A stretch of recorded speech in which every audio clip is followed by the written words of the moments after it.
Okay, so I want to talk about recent events. There was a post from Nick Norwitz, the brilliant Harvard MD, PhD, about aspartame and some of the newly published studies that show that aspartame has some issues with both insulin and insulin-induced plaque development in animal models. So he put out a call of caution, can't just assume it's healthy. That was the messaging. And then he got attacked. He got attacked by people who are really, really nefarious. One of them is Dr. Ids. Now, Dr. Ids, you may not know, he's like a 20-something-year-old British-talking doctor. I don't think he even practices. But anyway, this Dr. Ids did something very interesting. He took money from the beverage industry to make posts on social media saying that aspartame and sweeteners are all fine, there's nothing wrong with them, they're perfectly healthy. And he didn't really disclose that he took money from industry. Glad you're getting paid. What are we talking, six figures or less? I'm not comfortable saying.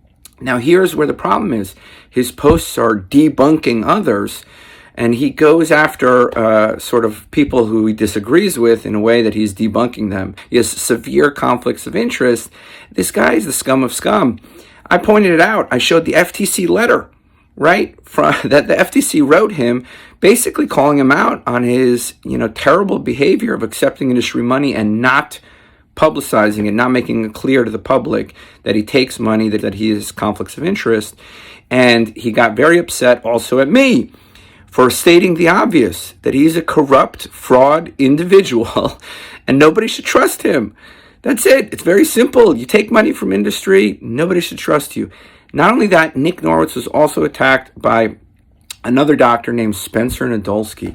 Spencer Nadolsky was a previous director at Weight Watchers clinics where they were pushing GLP-1 medications. Now, a little bit about Spencer Nadolsky. I met him several years ago at a obesity medicine conference. He seemed like a nice dude there.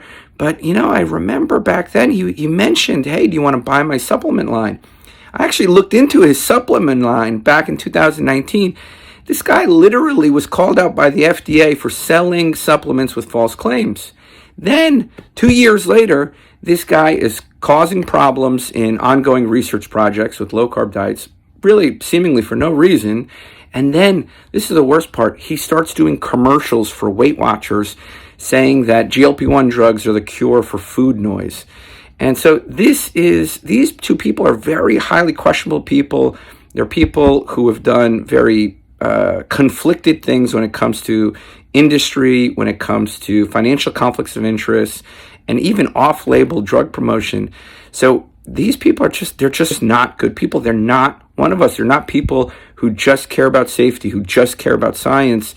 They're after clicks, and they're after paychecks from industry or from the social media platforms. It's rather sad.